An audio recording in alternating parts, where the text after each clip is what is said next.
Howdy and welcome to Wednesday's serving of Daily Bread. This week we are going over proving our faith. Godly works always accompanies genuine faith. Our scripture reading today is James 2, 8 through 13. If you really keep the royal law found in Scripture, love your neighbor as yourself, you are doing right. But if you show favoritism, you sin and are convicted by the law as lawbreakers. For whoever keeps the whole law and yet stumbles at just one point is guilty of breaking all of it. For he who said, "Do not commit adultery," also said, "Do not murder." If you do not commit adultery but do commit murder, you have become a lawbreaker. Speak and act as those who are going to be judged by the law that gives freedom, because judgment without mercy will be shown to anyone who has not been merciful. Mercy triumphs over judgment.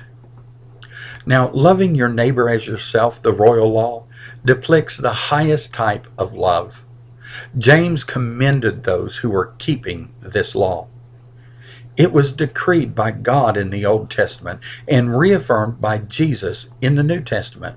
Keeping the royal law means accepting people regardless of what they do or say. This kind of love seeks the highest good for all people.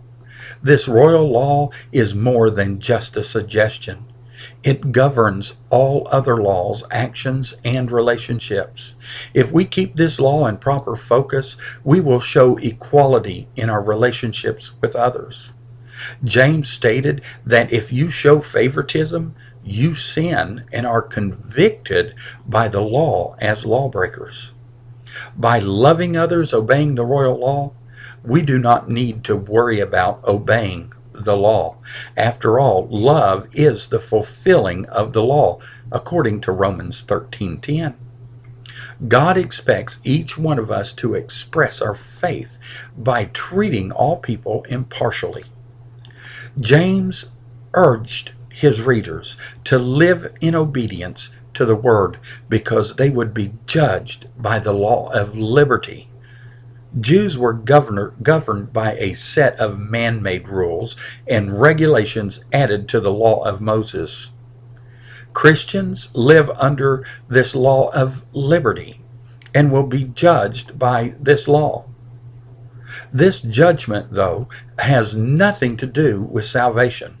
However, Christians will give an account of their faithfulness and deeds at the judgment seat of Christ.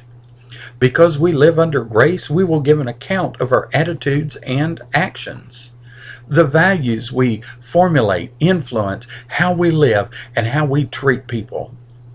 Although works and actions do not earn salvation, they indicate our love and level of dedication to the Lord and other people.